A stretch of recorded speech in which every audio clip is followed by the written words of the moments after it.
자, 교재 478페이지 임대차 실무 들어왔습니다. 어쩌면 가장 중요한 단어이기도 하죠. 주택임대차 보호법, 줄여서 주임법이라고 부릅니다. 반드시 우리 단원에서 한 문제 나옵니다. 또 민법에서도 반드시 하나가 나오니까 두 문제를 정리하고 이 주택임대차 보호법을 베껴서 상가임대차 보호법이 만들어져 있습니다. 항상 상가임대차도 우리 중개사법에서 하나, 민법에서도 하나, 뭐 두 개도 아니고 꼭꼭 한 개씩. 그래서 이 단원을 잘 정리하시면 네 문제를 정리하니까 단원이 크죠. 크고 또 이 주택임대차나 상가임대차는 생활법률입니다. 생활법률이라는 것은 시험 공부를 하지 않는 분들도 살면서 알아야 되는 법. 그래서 이걸 생활법률이다 이렇게 이야기합니다. 민법에서는 법률조무로 법조문 쪽으로 이제 수업을 하지만 우리 중개실무에서의 주택임대차 보호법은 실전에서 일어나는 이야기들을 강조를 많이 할 겁니다. 실무에서 중요한 단어들. 그러면 민법을 공부하실 때는 법조문으로 이렇게 공부하시고 우리 중개사법에서는 실무 쪽으로 이렇게 하니까 크로스를 하면서 더 범위를 넓게 해결하겠습니다. 자, 그런 단원이 출발을 합니다. 479페이지 주택임대차 보호법 제목 보고 항상 세 가지를 물었습니다. 무엇에 대해서 보호를 하겠습니까? 주택에 대해서. 주택이 뭘까요? 고민하셔야 돼요. 여러분이 막연히 알고 있는 주택하고 다릅니다. 이게. 그러면 주택에 대해서 임대차 보호법인데 임대차라는 것은 집주인, 임대인과 세입자, 임차인 사이에 일어나는데 누구를 보호한다? 임차인만 일방적으로 보호합니다. 그래서 주택에 대해서 임차인을 보호하는데 임차인의 뭐를 보호할까요? 여러분이 세입자라면 뭐가 보호돼야 됩니까? 그래도 돈이죠. 보증금을 보호해 줍니다. 근데 보증금만 보호돼서는 안 된다 그랬죠. 만약에 집주인이 보증금 오늘 내주면서 비바람 몰아치는 내일 나가시오. 이것도 웃기는 이야기잖아. 그죠? 그래서 반드시 뭐가 보호된다? 기간도 보호해 줍니다. 자, 그러면 여러분들은 주택에 대해서 임차인의 보증금과 이렇게 기간을 보호해 주는구나. 이렇게 정리가 되어야 이제 뭔가 내용이 여러분이 잡아내실 거예요. 보호해 주는 범위를 크게 강조했는데 임차인으로서는 보증금과 기간이 중요합니다. 이렇게 강조하는데도 불구하고 임차인은 뭐 딸을 보호하거나 세금을 보호해 주거나 그런 법이 아니라는 걸 잘 익히셔야 됩니다. 자, 드디어 출발합니다.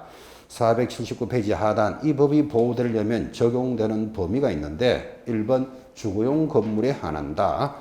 그때 동그라미 1번 이 법은 주거용 건물의 전부 또는 일부의 임대차에서 적용되는데 임차주택의 일부가 줄 것입니까? 주거 외의 목적으로 사용되는 경우에도 같다. 보호된다 이 말이죠.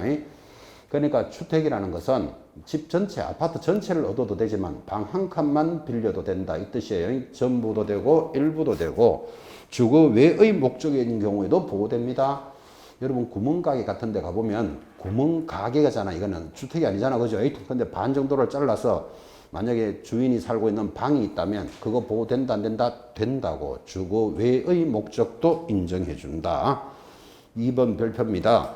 주거용 건물인지 여부는 공부상 표시만을 기준으로 하는 것이 아니라 줄 것이죠. 실제 용도에 따라서 결정되어야 할 것이다.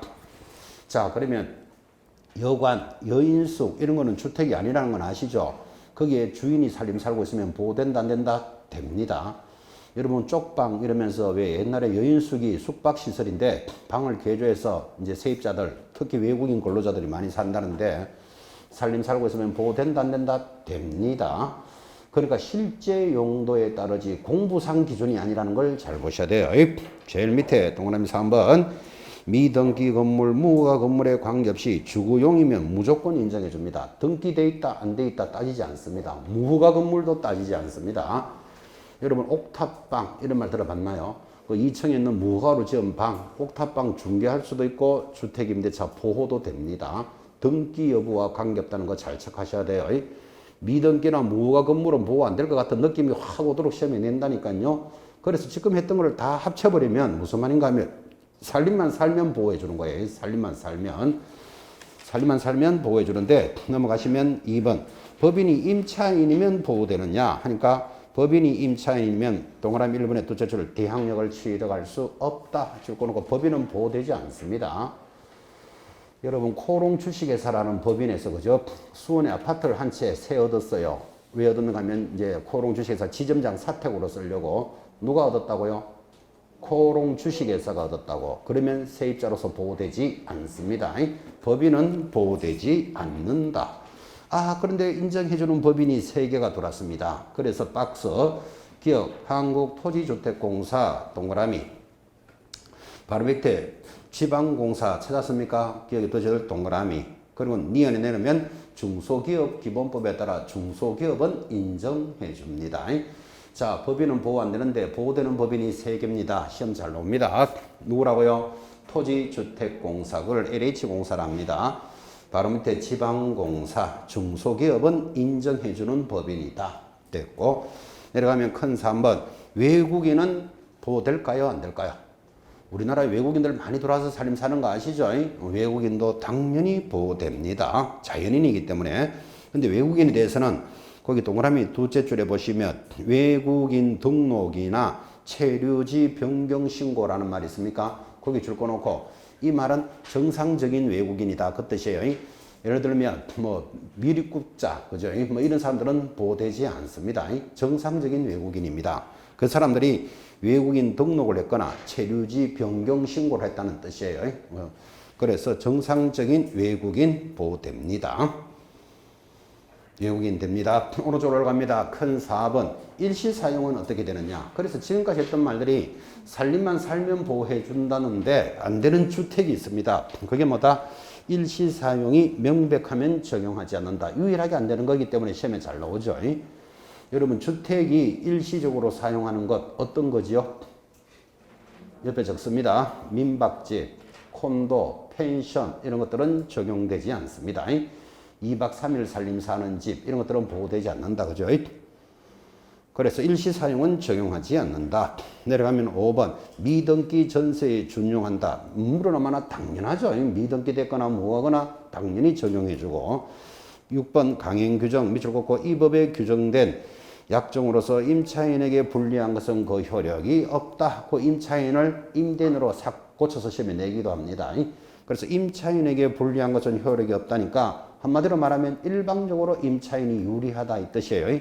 그래서 이거를 강행규정보다 더 시험에 잘 나오는 게 편면적 강행규정이에요. 한쪽에만 일방적으로 유리한 조문이다. 편면적 강행규정이 적용됩니다. 자, 이제 적용 범위 가볍게 보시면서 여기서 제일 중요한 것은 일시 사용만 보호되지 않는다. 그거 하나 잘 보시고. 자, 이제 대항력부터 이제 오리지널 본론이 출발하는데 이 주택임대차 보호법이든 상가임대차를 공부하신 분이 지금부터 정리하는 대항력에 대해서 설명을 못하거나 대항력에 대해서 문제를 틀리는 사람은 잘못 배웠거나 잘못 가르쳤거나 둘 중에 하나입니다. 이 법이 적용되려면 뭐가 있어야 된다? 대항력이 있어야 됩니다. 그래서 여기서부터 이제 출발인데 공부를 실컷 했는 사람이 대항력에 설명을 못한다. 틀렸다. 그러면 잘못 배운 거하고 똑같은 거예요. 자, 지금부터 그렇게 중요한 대항력이 출발을 합니다. 1번에 1 내려가면 임대차는 등기가 없는 경우에도 임차인이 번호답니다. 1. 주택을 인도받고 1. 옆에 2번 주민등록을 마친 때 조건이 2개죠. 바로 밑에 그 다음 날부터 다음 날 앞에 3번 답니다. 제3자에 대해서 효력이 생긴다. 3자에 대한 효력 이를 대항력이라고 부릅니다. 조금 쉽지 않겠죠. 한 번 더 합시다. 2번 발생 시기 이때 대항력은 대항요건을 갖춘 줄 것입니다. 다음 날 0시에 발생한다. 이것도 판례의 다음 날 0시. 내려가면 3번 내용 임차주택의 양수인은 그 임대인의 지위를 성취한 것으로 본다. 이게 대항력의 표준말이에요. 자, 지금 대항력에 대해서 1, 2, 3을 지금 읽어드렸는데 혹시나 어려울까봐 다시 설명합니다. 대항력을 갖추려면 조건이 있습니다. 첫째, 뭐 건물을 인도받고 이 건물을 인도받았다라는 말은 이사하고 이 말이에요. 주민등록을 뭐라고 부른다? 전입신고라고 합니다. 2개를 갖춘 다음 날부터 효력이 발생하는데 다음 날은 판례가 시간도 정해줍니다. 오전 0시부터다. 이렇게. 그래서 이를 대항력이라고 부르는데 이게 어려울까봐 그림으로 설명을 합니다. 여러분 아파트를 가지고 있는 사람이 있습니다. 이 사람이 집을 팔면은 매도인이라고 부르는데 지금 임대차 보호법은 집 주인이니까 임대인 이렇게 부르는 거예요. 그리고 이 집에 세를 사는 사람, 을을 뭐라 부른다? 임차인 이렇게 부르고, 임대인과 임차인 사이에 계약이 일어났다. 이걸 뭐라고 부른다? 임대차 이렇게 부릅니다. 임대차가 계약을 어떻게 했는가 하면 뭐 내가 1억에 전세 살겠다. 기간은 2년으로. 자, 이렇게 임대차 계약이 일어난 상태에서 임대인, 즉 집주인은 자기 아파트를 지금 세입자가 살고 있는데 다른 사람, 병에게 매매할 수 있다, 없다? 매매할 수 있다, 그죠? 내가 집주인인데 우리 아파트에 새 사는 사람이 있다고 내가 못 판다라는 법은 없잖아, 그죠? 매매를 합니다. 그러면 이 사람을 보고 뭐라고 불러야 됩니까? 샀는 사람, 새로운 주인이죠. 신소유자입니다. 이 병이라는 사람이 아파트를 샀는데 왜 샀을까요? 사고 싶어서 샀겠지. 뭐 가격이 싸거나 뭐 여러 가지 이유가 있을 건데 이 사람은 나는 이 아파트 들어가서 살려고 샀는 거예요. 그렇게 사는 사람이 제일 많을 거예요. 들어가서 살려고 아파트를 샀는데 가보니까 세입자가 있잖아. 그죠? 그래서 새로운 주인이 뭐라고 이야기하냐면 당신은 예전에 주인하고 계약을 했지 나하고 계약한 적은 없잖아. 지금 그죠? 그래서 내가 이 집의 새로운 주인이니까 당신은 나가시오. 이래버리면 임차인이 얼마나 황당하겠어요. 내가 지금 세를 살고 있고 애들은 다음 달에 계약한다 만다 이러고 있는데 집이 팔렸다고 나가시오. 이래버리면 그 사람의 주거가 얼마나 불안하냐고. 나가야 될지 있어야 될지 모르고 살아야 되니까. 그래서 국가가 법을 만들었어요. 뭐라고? 이 임차인은 이사와 전입신고를 갖추면 그 다음 날부터 대항할 수 있다. 이게 지금 읽은 내용이에요. 그 대항한다는 말이 무슨 말입니까? 보증금도 돌려받을 수 있고 남은 기간 동안 살 수 있는 힘, 그를 대항력이랍니다. 자, 다시 대항력이 뭐라고요? 이사와 전입신고를 갖춰 놓으면 그 다음 날부터 보증금도 돌려받을 수 있고 남은 기간 동안 살 수 있는 힘, 그를 대항력이다. 대항력이 있어야 이 법이 출발한다 그랬잖아 지금, 그죠? 그래서 대항력이니까 문제가 이렇게도 나올 수 있겠죠. 임차인은 자기 보증금 1억이라 그랬잖아, 그죠? 임차인은 보증금 반환을 새로운 주인에게 요구할 수 있다. OX. 그래, 그게 대항력을 설명하는 거라고 지금. 이렇게 해줘야 이 사람이 보고가 받는구나를 이해하셨죠? 자, 그러면 이걸 조금 더 확장을 해보면 집을 팔았다 그랬잖아요. 그럼 파는 사람을 뭐라 부른다? 매도인. 사는 사람이니까 이건 매수인 그러겠지. 자, 임차인은 매수인에게 대항할 수 있다. OX. 그리고 그게 대항력이잖아. 그죠? 그럼 임차인이 매수인에게 대항할 수 있다. 매수인이 병이고 병이 새로운 주인이잖아. 지금 그죠? 근데 이걸 공부를 어설프게 한 사람들은 임대차 보호법은 임대인과 임차인 사이에 일어나는데 왜 매수자한테 대항한다 그러지? X 탁 찍으면 내년에 다시 만나는 거예요. 지금 누구를 이야기한다는 잘 보시라고요. 매수자가 같은 사람이잖아. 그죠? 그래서 임차인 을은 매수인에게 보증금 반환을 청구할 수 있다. O예요. O. 그게 대항력을 지금 설명하고 있는 거라고요. 그죠? 좀 더 확장해 봅시다. 집을 파니까 매도인 매수인으로 불렀습니다. 아파트 주인이 사망을 했습니다. 아파트 주인이 왜 죽었죠? 숨을 안 쉬니까. 자, 아파트 주인이 사망을 하면 이 아파트는 어떻게 됐죠? 자식에게 상속됐겠다. 이 정도는 이해하시겠죠? 그 병이 상속인이에요. 그건 새로운 주인이잖아. 임차인은 상속인에게 대항할 수 있다. OX. 같은 말이잖아. 새로운 주인에게 보증금도 돌려받고 남은 기간 동안 살 수 있는 힘이라니까요. 자, 사망을 하니까 상속인데 갑이 아파트를 가지고 있는 주인인데 집이 경매 처분됐어요. 왜 경매됐을까요? 빌린 돈을 못 갚았어. 그죠? 경매 처분되면 누군가는 낙찰을 받겠죠. 낙찰 받은 사람을 뭐라 부르죠? 경락인. 경매로 낙찰 받은 사람이. 경락인이 새로운 주인 맞죠? 경락인에게 대항할 수 있다. 지금 같은 말이잖아. 그게 새로운 주인에게 보증금도 돌려받고 남은 기간 동안 살 수 있는 힘. 자, 이게 사망하면 경락인, 매매는 매수인, 경매는 뭐 누구에게 대항할 수 있다. 이거 다 적으려니까 귀찮거든. 그죠? 그래서 이 사람들을 싹 묶어서 뭐라고 부른다? 제3자에게 대항할 수 있다. 이해하시겠습니까? 3자 하면 여러분 이 사람들이 쫙 보여야 되는데 그런데 결국은 이 사람들은 어떤 사연으로 물건을 받은 자들이잖아. 그죠? 받은 자를 다른 말로 뭐라 부른다? 양수인이라고 부른다고. 그래서 표준말로는 양수인은 누구? 집주인의 권한을 성계한 것으로 본다. 이게 대항력의 표준말이라고 그랬잖아. 그죠? 양수인 하면 저 사람들이 눈에 쫙 보셔야 됩니다. 새로운 주인이 예전에 주인의 권리와 의무를 성계하니까 보증금도 누가 내준다? 양수인이 내줘야 된다. 이런 뜻이에요. 자, 이게 이제 대항력이라는 걸 크게 정리했습니다. 자, 그러면 임차인은 이런 중요한 대항력을 갖추려면 뭐를 해놔야 된다? 이사와 전입신고를 갖춰야 되는데 이 두 가지를 갖춘 다음 날인데 시험에서 자 1월 1일 이사하고 1월 2일 전입신고했습니다. 대항력은 언제부터? 1월 3일 0시부터. 이제 그 내용이 밑에 있으니까 그저 그렇게 하면 된다고요. 어려운 거 아니죠? 거꾸로 해도 되지. 전입신고부터 먼저 했는 모양이죠. 전입신고 1월 1일 하고 그죠? 1월 2일 이사했다. 대항력은 언제부터? 두 개가 이루어진 다음 날. 그럼 1월 3일 이렇게 대답하면 되잖아. 그죠? 근데 여러분 이사한 날짜는 정확하지 않죠. 이사한 날짜가. 왜 그런가 하면 1월 1일 이사하고 이런 날짜를 딱 주면 그냥 괜찮은데 나 이사라는 말이 없고 1월 2일 전입신고를 하고 이렇게 하면서 시험 문제가 막 지나간다고요. 그럼 1월 2일 전입신고를 하고 이래 지나가면 이사가 언제 들어왔지? 이래 들어가면 날 샌다고. 왜 그런가 하면 이사라는 것은 정확하지 않기 때문에 안 준다니까 이걸. 그죠? 이사 날짜 정확하지 않습니다. 지금 여러분 자기들이 지금 살고 있는 그 집에 오래 전부터 사시는 분도 있고 이제 이사한 지 얼마 안 된 분도 계시겠지만 이사 몇 월 며칠 했다 기억한다 못한다. 기억하는 분도 있지만 그 기억할 일이 없지 않은데 이사 왔는 날짜를 내가 왜 굳이 알고 살아야 되는데 지금 그죠? 그러니까 이사 날짜 정확 안 하는 거예요. 아는 분도 있겠지만 어떤 분은 10년 전에 이사 왔는데도 날짜 기억해요. 뭐 3월 15일 이렇게. 어떻게 기억합니까? 제가 하니까 그날 이사 돌아서 제사질 했거든요. 이래요. 그래 그러면 또 자기가 기억하겠지. 무슨 사연이 있으니까 그죠? 근데 이사는 그죠? 하루에 이사하는 분도 있지만 일주일 내도록 이사하는 사람도 있습니다. 오늘 책상 한 보따리, 내일 침대 갖다 놓고, 내일 그 다음 일요일 보따리 갖다 놓고 하나씩 간다니까요. 그러면 이사 날짜가 거기 언제냐고. 그 정확하지 않잖아. 그죠? 제가 항상 쓰는 말이지만 일반 직장인들이 이사하려면 주말밖에 안 돼요. 토요일, 일요일. 어디 가서 또 그것도 손 없는 날 언제입니까? 이거 물어보니까 거기서 3만 원 받은 죄로 다음 주 수요일 이사하면 좋습니다. 이래요. 근데 직장인들이 수요일 이사를 못 하잖아요. 그러니까 3만 원 받은 죄로 그날 밥솥을 하나 갖다 놓고, 그죠?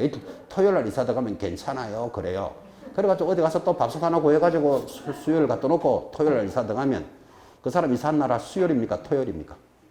정신 차리가 대답해봐. 그거 애매하다니까 지금 이게. 그죠? 그래서 이사 날짜는 정확하지 않다고요. 자, 그럼 이사 날짜를 주면 주는 대로 가면 되는데 없으면 전입신고한 날을 이사한 날로 보면 문제가 안 생기는 거예요. 그래서 시험에서 전입신고를 할 때는 정확하게 해야 된다는 게 이제 이 단원의 포인트예요. 송파동, 송파구 무슨 동, A 아파트 A동 101호라고 정확하게 전입신고가 되어야 되는데 이거를 A동 1101호로 그러니까 글자가 하나 더 들어갔지. 왜 더 들어갔는가 하면 볼펜이 잘 안 노는 바람에 이러 하다가 그죠. 이거 하나 쑥 더 끈 거예요. 그냥 자기는 원래 101호로 전입신고 하려고 그러는데 이거 대항력을 인정해준다 못 해준다. 절대로 대항력 인정 안 돼요. 그래서 전입신고가 잘못되면 대항력은 인정되지 않는다. 이게 실무에서 가장 중요한 말이에요. 특히 여러분 우리가 살아가면서 이런 건 많아요. 건물이 4층이에요. 그럼 1층은 101호, 2층 201호, 3층은 301호, 4층 401호가 있겠지. 근데 이걸 사자가 잘 안 좋아하니까 501호로 간판 달았는데 많다니까요. 그래서 자기는 501호로 되어 있는 명패를 보고 전입신고를 A동 501호로 했는데 원래 등기상에는 건물이 4층이에요. 그게. 그러면 401호라고 그게. 그거를 501호로 전입신고하면 인정된다 안 된다? 절대로 안 된다고. 그래서 전입신고는 주의하셔야 되는 거라 그죠. 그래서 이 전입신고는 정확하게 해야 되는데 이 법이 만들어진 지가 30년, 40년이 다 돼가니까 그 사연에 얼마나 많은 내용들이 있겠어요.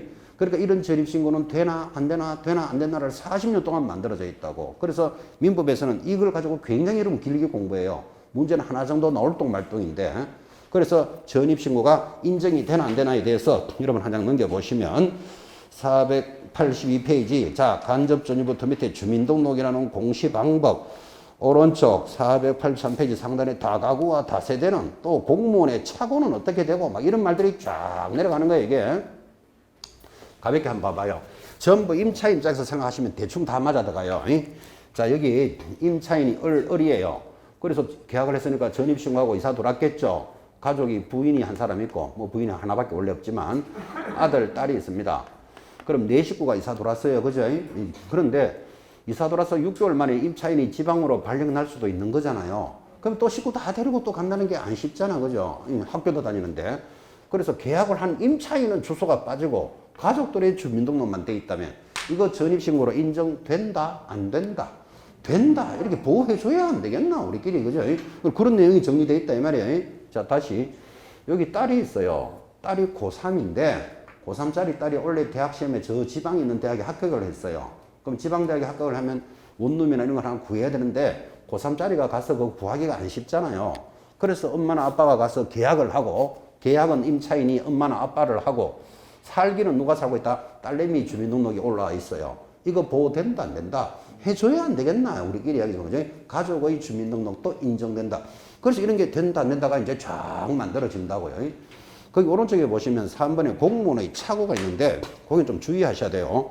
그 공무원의 착오에 보시면 자 1번 3번 1번 전입신고를 올바르게 하였는데 담당 공무원이 착오로 주민등록상 지번을 틀리게 기재했으면 줄 것입니다. 대항력이 인정된다. 그죠? 인정된다.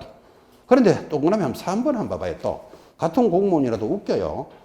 정확한 지번과 동호수로 주민등록 전입신고를 작성 제출하였는데 담당 공무원이 착오로 수정을 요구하여 자 착오로 수정 요구 잘못된 지번으로 수정하고 동호수 기재를 삭제하며 다시 제출했다면 이거 보호된다 안 된다? 보호 안 돼요. 그러면 이런 말을 잘 봐야 돼요.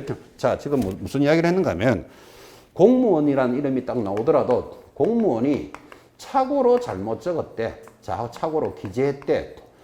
나는 A동 101호로 정확하게 전입신고를 했는데 공무원이 A동 1101호로 잘못 적어 넣었어요. 그러면 이거는 보호된다 안 된다? 보호해줘야 안 되겠나? 착오로 기재했을 때. 근데 착오로 기재했는데 공무원이 착오로 수정을 하여 착오로 지금 줄 거는 게 수정할 때 이때는 또 인정 안 돼요. 공무원이란 말이 나오더라도 조심해야 된다고. 여러분 이런 거 많이 보셨죠? 아파트 재개발을 합니다. 그러면 큰 아파트 단지를 싹 밀고 새로 재개발 아파트를 하면 거기 지번이 수십 필지 지번이 들어갑니다. 주택 같은 거 오래된 주택 싹 밀고 아파트 단지 조성하는 거 보셨죠? 그러면 지번이 수십 필지니까 예를 들어서 송파구 방이동 A동 송파구 방이동 55번지 A동 101호 이렇게 정확하게 전입신고를 딱 하러 갔는데 거기 담당 공무원이 뭐라고 이야기하는가 하면 이 동네는 아파트 단지가 전부 15개 필지가 섞여서 지금 아파트 새로 단지를 조성했으니까 3월 1일이 되면 이거를 17번지로 통일을 할 겁니다. 그러니까 나는 55번지로 정확하게 전입신고하러 갔는데 17번지로 고쳐서 전입신고하세요. 이렇게 공무원이 지시를 내리면 여러분 그거 안 들을 사람 거의 없죠. 그래서 공무원이 착오로 수정해서 만약에 17번지로 잘못 적어냈다면 그거는 인정해준다 안 해준다? 안 해준다고. 그래서 공무원이라는 말이 나오더라도 조심하셔야 돼요. 공무원이 착오로 기재한 것은 보호받을 수 있다. 그런데 공무원이 착오로 수정했는 것에 대해서는 인정해주지 않는다. 분통 터지는 판례인데 그 판례의 뜻이 거기 바로 위에 2번이 있어요. 대법원은 이걸 뭐라고 이야기하는가 하면 전입신고는 신고만 하는 게 아니고 정확하게 뭐가 돼 있어야 된다? 수리가 돼 있어야 된다. 그래서 공무원이 잘못 수정한 건 인정 안 해주는 거예요. 이런 것들은 참 심각한 내용이죠, 사실은.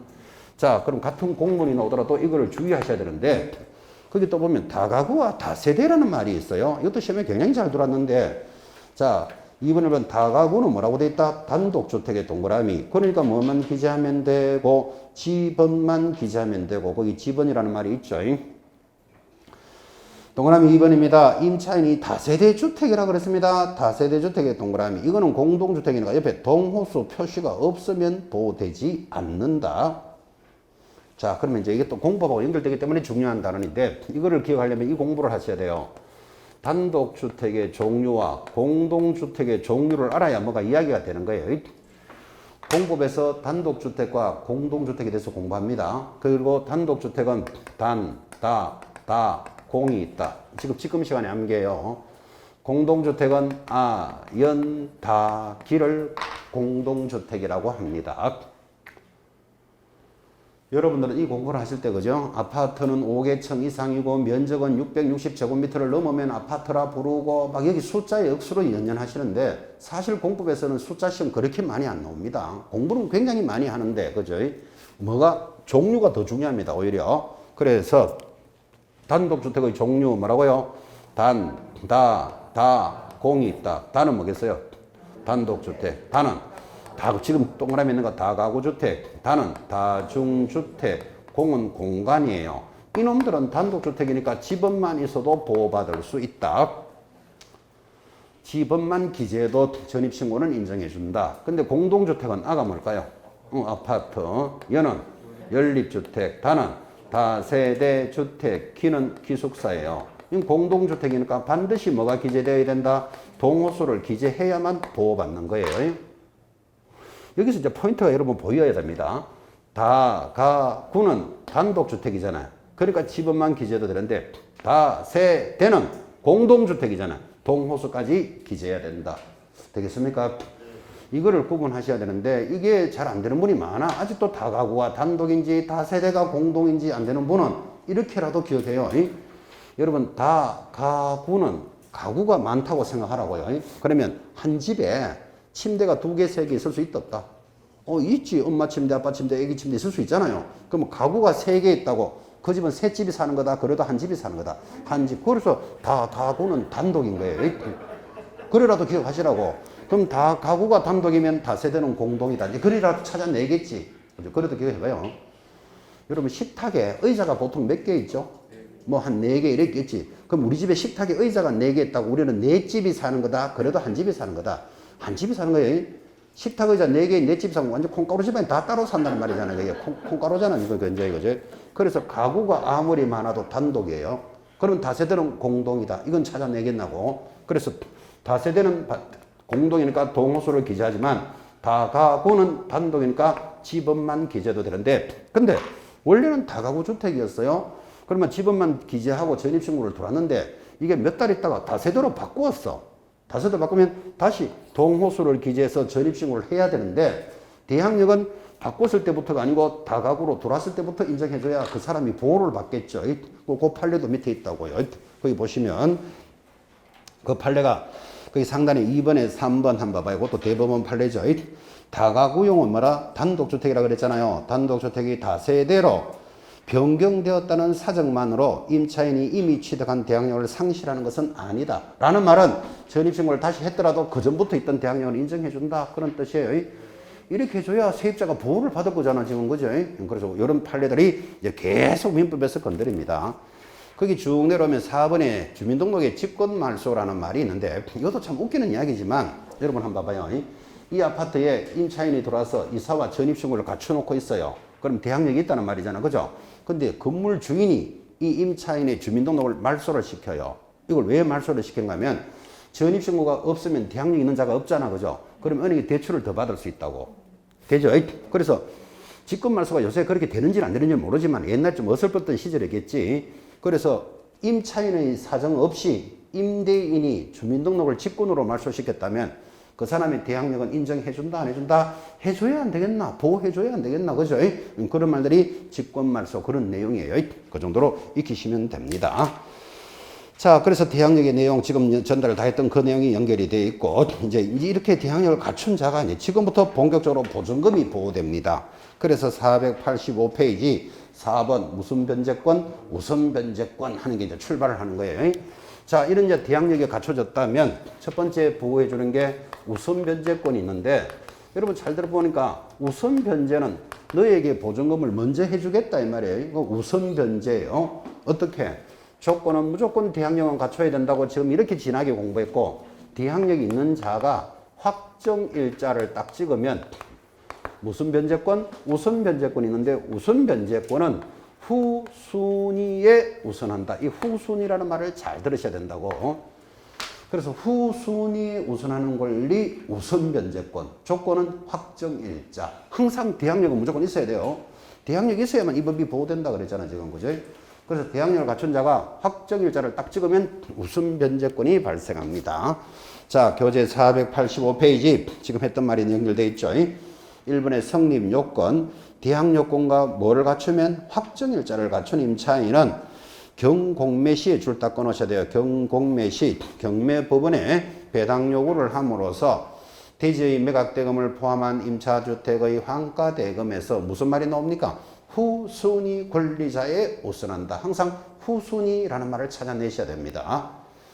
발생 시기 한번 보십시오. 방금 얘기했지만 1. 주택을 인도와 주민등록을 한 당일, 이 말은 대항력을 갖춘 당일 이 말이잖아요. 임대차계약서의 확정일자를 받았다면 대항력과 마찬가지로 주민등록을 한 다음 날인 0시에 우선 변제권이 발생한다. 이 뜻입니다.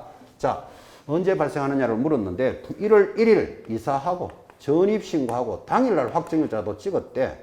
그러면 대항력은 우선 변제권은 언제부터 인정해 줍니까? 그러니까 항상 대항력부터 있어야 된다 그랬잖아요. 그럼 이사와 전입신고를 갖춘 날이 언제다? 1월 2일이잖아요. 그죠? 확정일자는 1월 1일 찍었더라도 우선 변제권은 1월 2일부터 발생된다. 이 말이에요. 그러니까 여러분들은 항상 뭐를 맞추면 된다? 항상 대항력부터 맞춰놓고 시작하는 거예요. 대항력부터 맞춰놓고. 이럴 수도 있지 않나요? 1월 1일 확정일자부터 먼저 찍었어. 그리고 1월 10일 이사와 전입신고를 갖추었다. 이 사람 우선 변제권 언제부터? 항상 대항력부터 갖춰야 된다 그랬잖아요. 대항력 언제? 1월 11일. 확정일자는 1월 1일 찍었더라도 우선 변제권은 1월 11일부터예요. 항상 뭐부터 갖춰야 된다? 대항력부터 갖추면 후순위 우선하는데 이때도 방금 줄 거지만 경공매 시에 우선하는 거예요. 지금 이런 말이 있잖아요. 지금 갑이 1억에 살면서 전입신고를 하고 대항력을 갖추고 있는데 갑이 집을 판대, 아파트를. 그죠?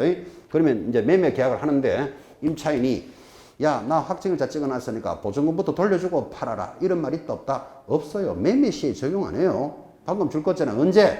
경공매 시에 적용한다고. 이런 놈 놓치면 안 돼요. 우선 변제라는 것은 언제 적용해 준다? 경공매 시에 적용되는 거예요. 자, 내려가면 나머지 것들은 읽으시면 되는데 경매 신청하고 넘어가죠. 자, 이 우선 변제권의 판례. 자, 이 단원에서 또 그래도 또 시험에 나올 수 있는 거 중요한 게 이런 거죠. 거기 판례서 2번에 1번. 대항력을 갖춘 임차인이 저당권 설정 등기 후에 임대인과 합의에 의해서 죽었습니다. 보증금을 정액했다. 보증금을 좀 올렸다. 이 말이죠. 정액 부분에 대해서는 저당권에 기하여 건물을 경매받은 소유자에게는 대항할 수 없다고 상식 아닙니까? 상식. 자, 여러분 한번 봐봐요. 1번 대항력을 갖췄어요. 그리고 2번에 저당권이 들어왔어. 그죠? 근데 한 2년 살다 보니까 보증금 5천좀 올려주세요. 그럴 수도 있겠지. 그 집에 계속 살면서. 그래서 3번 보증금이 5천만 원 정액됐어요. 근데 이 집이 경매 처분되면 정액된 부분은 대항할 수 없다. 저당권보다 뒤에 있잖아. 그죠? 당연하게 저당권자는 자기 앞에 보증금 1억 있는 걸 보고 들어왔지. 나중에 정액될 것까지는 책임져 줄 수는 없는 거잖아. 지금. 상식이에요. 사실은. 정액된 부분에 대해서는 대항할 수는 없다. 임차인 전세권자인 경우 됐고, 이제 오른쪽 보시면 487페이지 제목만 줄 것입니다. 4번 금융기관이 우선 변제권의 성계, 거기만 줄 닦고 놓고 이 지금 배우고 있는 우선 변제권을 왜 성계를 해야 되는가 하면 지금 전세 자금 대출이 그죠? 지금은 많이 떨어졌습니다. 근데 전세 자금 대출이 한 11% 받습니다. 연 11%. 지금 여러분들은 이자가 거의 없다는 거 아시죠? 그런데 안 그래도 지금 1억에 살고 있는데 전세금이 폭등을 해서 이걸 2억으로 올려달래 주인이. 그럼 1억에 돈 없는 사람은 밖으로 이사 나가든지 아니면 대출 받는데 대출이자가 11%씩 이래 높다니까요. 왜 이렇게 서민들의 전세자금 대출이자를 세게 받느냐 하니까 은행도 내 돈 1억을 빌려줬는데 예를 들어서 저 사람이 안 갚아주면 자기들도 위험 부담이 크니까 이자라도 높게 받아야 위험 부담을 줄일 수 있잖아. 그래서 이자를 세게 받는 거예요. 그래서 법을 만드는 거예요. 그러면 이 우선 변제권을 금융기관이 성계를 해서 먼저 받도록 해주겠다. 그러면 이자를 낮게 해도 관계없는 이익이 생기잖아. 그죠? 그래서 지금 제목이 뭐라고요? 금융기관이 우선 변제권을 성계하겠다라는 제도가 도입이 되었다. 그때 금융기관이 뭐냐? 하면 박스에 기업, 은행, 중소기업, 은행, 이런 거 보이시죠? 뭐 이런 것들을 시험에 물을 수도 없지만 암기할 필요도 없는데, 이런 배울 수 있는 것은, 딱 보니까 제1금융권만 되는 거예요. 그 옆에다가 마을금고, 신협은 안 된다는 걸 표시해 놓으셔야 돼. 그게 중요하지. 그 은행을 어떻게 다 암기하겠어요? 마을금고, X, 신협, X, 이 금융권은 적용되지 않습니다. 우선 변제권. 제목 정도만 잡으시면 되고. 그 다음에 이 우선 변제권을 유지하려면 뭐 해야 된다 그랬죠? 확정일자를 찍어야 된다 그랬잖아요. 그럼 확정일자 어디서 받느냐? 이런 게 실무적으로 들어온다고. 민법에서는 크게 안 묻는데. 자, 넘어가면 확정일자 어디서 받습니까? 동그라미 1번. 시험 잘 나와요. 확정일자는 주택소재지의 줄 걸까요? 면, 사무소, 동주민센터, 시군구 출장소. 지방법원 및 지원가, 등기소 또는 공정인이 부여하는데 이 공정인이라는 것은 뭐 변호사다 이렇게 생각하시면 돼요. 변호사 사무실에서도 받을 수 있어요. 딱 보니까 확정일자 받는 곳은 거의 아주 다양하게 많이 받을 수 있죠. 그죠? 이게 어디서 시험에 연결하는가 하면 상가 임대차는 세무서에서만 받아야 돼. 그거하고 주택은 다르잖아. 주택은 읍면 동사무소 가도 되고 동사무소에서도 받아도 되고 출장소에서도 되고 법원 등기과도 되고 등기소도 되고 공정인 사무소라는 말은 변호사 사무실에서도 확정일자는 찍어준다 그런 뜻이에요. 그죠? 아주 기간이 다양하다는 걸 보셔야 됩니다. 그때 확정일자 부여해서 확정일자는 동그라미 합시다. 확정일자 번호가 들어가고 확정일자 부여일이 들어가고 동그라미 그 다음에 부여기관이 들어가요. 이것도 세계 시험에 물은 적이 있어요. 확정일자라는 거 찍어보신 분은 알지만 생긴 게 이렇게 생겼습니다. 도장을 딱 찍으면 번호가 들어간다니까요. 1245번 언제 찍었다? 2021년 3월 21일 찍었다. 어디 동사무소. 요새는 주민센터라고 그러죠. 이렇게 세 가지가 확정일자에 들어가는 거예요. 첫째 번호가 들어가고 날짜가 들어가고 장소가 들어가요. 그래서 이 세 가지를 확정일자 부여 기준이다 그렇게 말하는 거예요. 세 가지가 들어갑니다. 자, 그런데 이제 이번에 내려가면 큰 2번 임대차에 대한 정보 제공이라는 말이 들어왔어요. 이 정보 제공은 왜 들어갔는가 하면 여러분 한번 봐요. 자, 여러분 이제 임차인이 살고 있는데 이 집이 경매 처분될 수 있다 그랬죠. 그럼 여러분이 낙찰을 받으려고 해요. 낙찰을 받으려고 이 아파트가 경매 나왔으면 거기 만약에 대항력 있는 세입자가 있다면 그 보증금을 낙찰자가 부담해야 된다 그랬잖아요.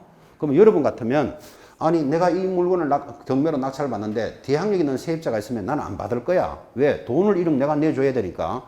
그러면 여기 있는 사람이 확정일자를 찍었고 대항력이 있는지 없는지를 확인해 봐야 안 되겠어요. 그죠?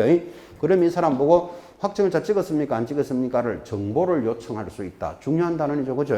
그래서 내려가면 큰 2번 확정일자에 대한 임대차 정보 제공을 요청할 수 있다. 동그라미 1번 주택의 임대차에 이해관계 있는 자는 확정일자 부여기관에 해당 주택의 확정일자 받은 날짜 그리고 차임과 보증금의 정보 제공을 요청할 수 있는데 이 경우 요청을 받은 확정일자 부여기관은 정당한 사유 없이 거절할 수는 없다. 이에 단 이해관계에는 다음에 해당하는 자로 하겠다. 자, 여러분 한번 봐요. 여기 있는 사람이 확정일자 받았어요? 안 받았어요? 이런 정보를 요청할 때는 이해관계자가 된다 그랬잖아요. 그럼 이해관계자가 누구냐? 이렇게 묻잖아요. 그죠? 누구냐? 박스. 그 집에 살고 있는 집주인, 임대인, 세입자, 임차인 당연히 그거 물어볼 수 있죠. 자기들이 당사자들이잖아요. 이해 당사자. 해당 주택의 소유자 뚝뚝뚝뚝 해서 이런 사람들이 정보 제공을 요청할 수 있는데 거기 동그라미 2번이 시험에 나왔어요. 임대차 계약을 체결하려는 자는 임대인의 동의를 받아 확정일자 부여기관에 임대차 정보 제공을 요청할 수 있다. 그러니까 저 사람 확정일자 받았어요? 안 받았어요?를 누가 물어보셨다? 반드시 집주인한테 동의를 받아야만 해준다. 그 뜻이 집주인의 동의를 받았을 때만. 자, 오른쪽에 가서 나머지들은 체크하시면 됩니다. 그리고 크게 중요하진 않는데 이제 진짜 중요한 단원이 6번입니다. 별표 하나 딱 찍으시고 우리 중개실무에서는 가장 시험에 많이 나오고 가장 잘 틀립니다. 여러분들이 6번 소액 임차인의 뭐라고 되어 있습니까? 최우선 변제권. 오늘 이거 하나는 확실하게 정리하셔야 됩니다. 자, 지금 우선 변제권에 대해서 공부를 했다면 최우선 변제권이 있다. 최우선 변제권은 조건이 뭡니까? 교재 보고 하겠지만 대항력은 기본이고 여기다가 소액 임차인일 때 최우선 변제권이 있는데 교재를 보고 확인하겠지만 최우선 변제권은 다른 담보 물권자보다 다른 담보 물권에 우선합니다. 방금 했던 우선 변제권은 후순위에 우선한다 그랬잖아요. 그럼 최우선 변제권은 다른 담보 물권에 우선한다 그랬잖아요. 그럼 다른 담보 물권이라는 말은 앞에 있거나 뒤에 있거나 따지지 않고 제일 먼저 해주겠다고. 그 제일 먼저 해주니까 이를 최우선 변제랍니다. 조건이 뭡니까? 대항력에다가 소액 임차인이어야 한다. 조건이 그렇다고요. 자, 그럼 여러분들은 소액 임차인이 얼마냐를 알아야 될 이유가 있죠. 그래서 소액 임차인하고 출발을 하는데 교재부터 확인하고 갑시다. 489페이지 밑에 4번에 1번 동그라미 1번 주택에 대한 경매 개시 결정 등기 전에 대항 요건을 갖춘 임차인은 봐요. 대항 요건은 기본적으로 갖춰야 돼요. 대항 요건을 갖춘 임차인은 보증금 중 일정액을 다른 담보물권자보다 우선한다. 다른의 동그라미. 그러니까 다른 담보물권자보다 우선하니까 누구보다도 먼저 해주겠다 이 말이고, 이때 다른 담보물권은 선순위냐 후순위를 따지지 않는데 시험에서 대항력과 소액임차인이라 그랬지, 여기에다가 확정일자도 받고 이렇게 시험에 들어가면 틀려요. 확정일자는 조건이 지금 아니잖아, 그죠? 그래서 그 내용이 바로 밑에 있어요. 확정일자는 조건은 아니다. 자, 드디어 이제 소액임차인의 범위인데 제일 밑에 중요한 말이 있습니다.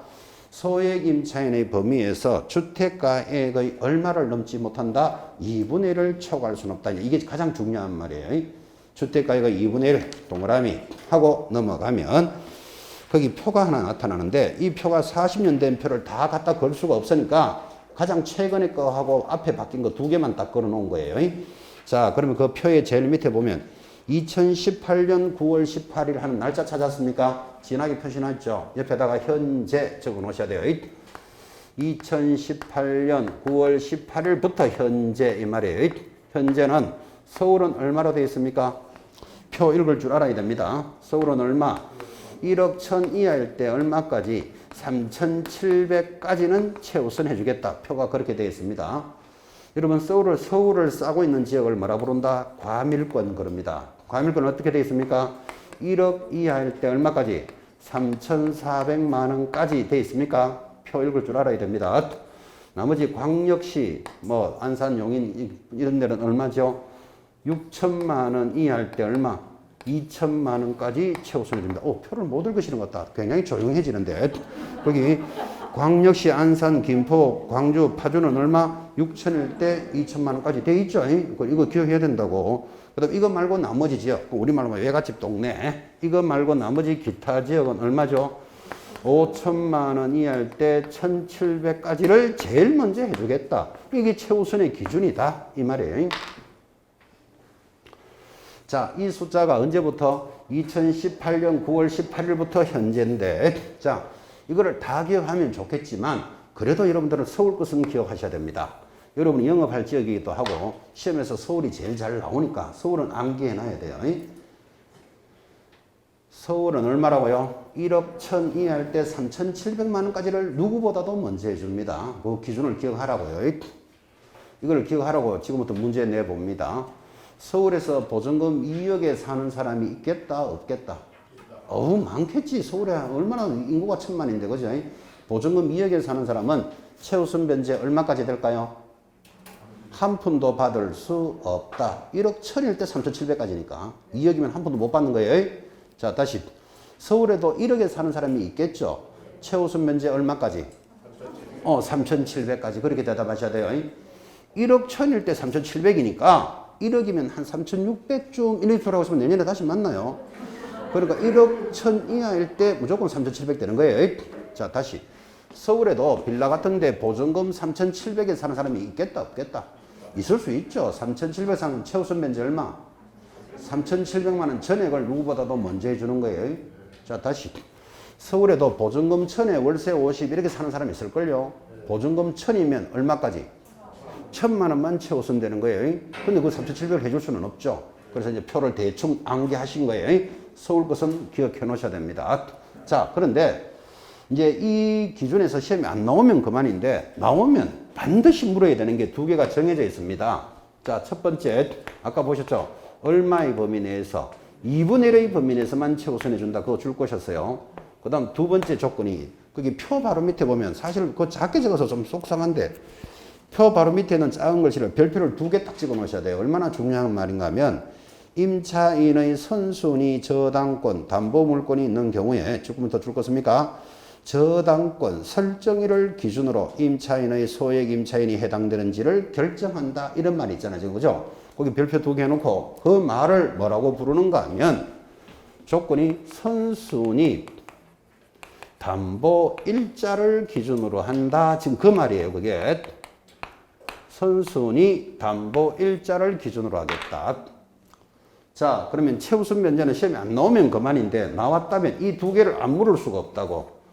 첫 번째는 뭐라고요? 2분의 1의 범위. 두 번째는 선순위 담보 일자를 기준으로 합니다.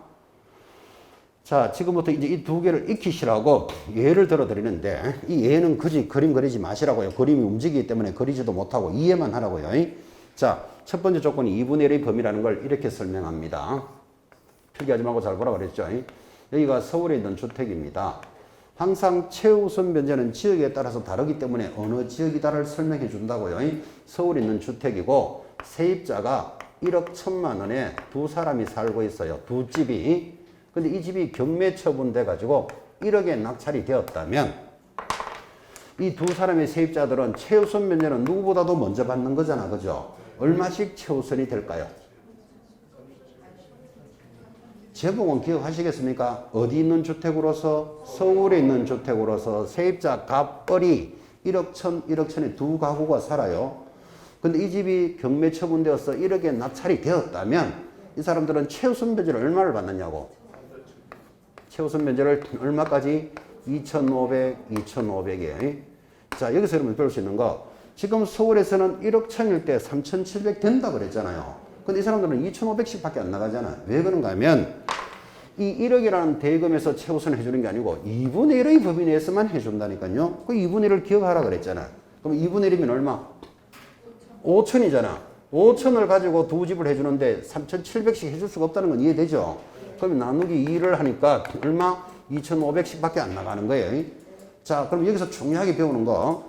야, 서울에서는 1억 1천이면 항상 3,700원 보장받는다. 시험에 이래 나오면 OX, X는 X. 그래서 옆에 뭐라고 적어놨는가 하면 3,700까지 이렇게 적어놨다고. 그죠? 근데 여러분 지금 현장에 나가시면요. 그래도 공부하셨으니까 다는 아니겠고 50%의 개공사들은 이럽니다. 서울에서 1억 1천이면 무조건 3,700원 된다. 이렇게 대답하는 사람이 태반입니다. 태반. 근데 무조건 3,700원 된다 그랬는데 이런 식으로 2,500 나오면 나머지 돈 1,200만 자기가 물어내야 된다고. 무조건 3,700 된다 그랬잖아 지금. 그죠? 그러니까 항상 3,700만 원까지라는 말을 기억을 하셔야 되는데, 그러면 최우선 변제는 누구보다도 먼저 주는데 왜 2분의 1의 범위를 조건을 겁니까? 라고 굳이 묻는다면 이걸 악용하는 사람이 생겨요. 악용을 이렇게 하는 거예요. 여러분 지금 이 주택이 경매됐다 그랬잖아요. 그럼 뭔가 1번 국민은행에 저당권이 설정됐겠지. 그러니까 경매 처분됐잖아. 그죠?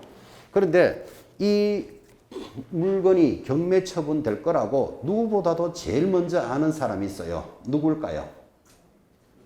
집주인이에요. 집주인. 채무자, 돈 갚아야 될 사람은 내가 은행에 돈도 안 갚고 이자를 안 갚았기 때문에 조금 있으면 경매에 나온다는 걸 알고 있다니까요. 그럼 경매 나오기 전에 먼저 시작되기 전에 방이 4칸이니까 한 칸마다 친구들아 연락해라 이사해라 해가지고 계약서를 1억 1천에 4가지를 다 적고 이불 보따리 갖다 놓고 살림 사는 모습을 다 갖추면 이 사람들이 경매 처분돼 가지고 3,700씩 다 해줘 버리면 1번 국민은행 한 푼도 못 받는 수도 생겨요.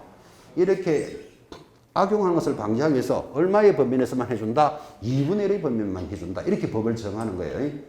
왜? 1번 국민은행 저당권자를 보호해 주려고 그런 거라고. 돈 잘 빌려주고 가만히 있는데 너는 한 푼도 못 받는다. 그렇게 만들 수는 없는 거잖아. 그죠? 그래서 2분의 1의 범위 내에서 최우선 해주는 거예요. 이렇게 되면 어떻게 되죠?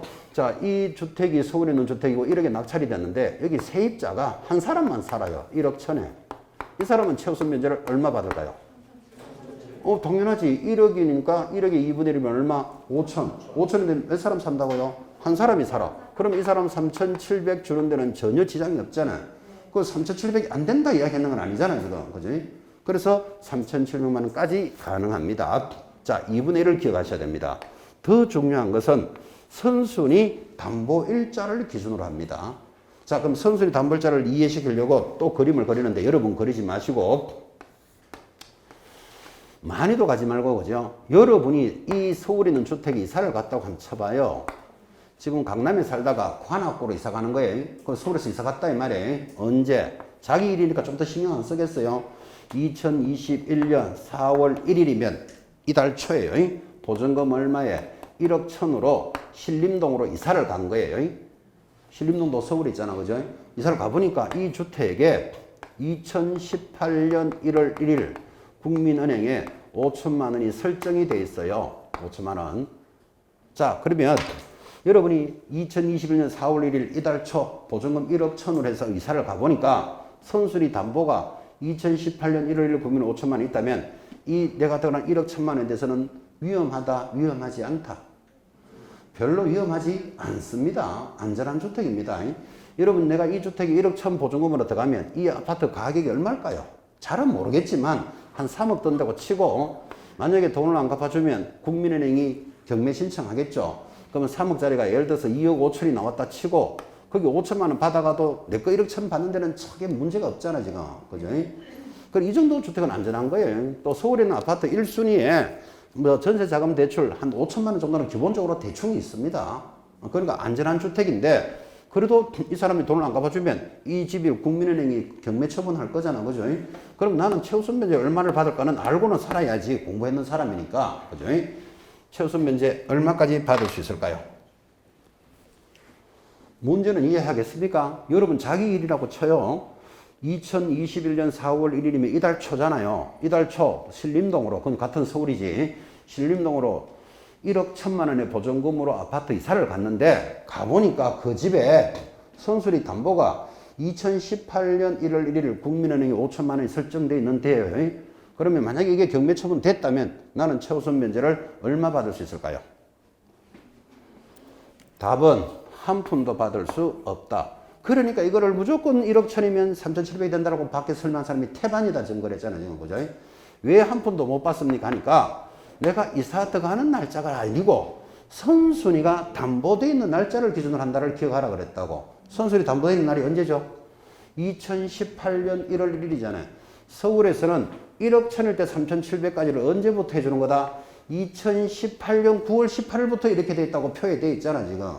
그러면 2018년 1월 1일 때는 얼마인지는 여러분 잘 모르시죠? 그러니까 시험 칠 때는 표를 준다고. 그 표를 읽어주놔야 되니까 그 표에 보시면 어떻게 돼 있죠?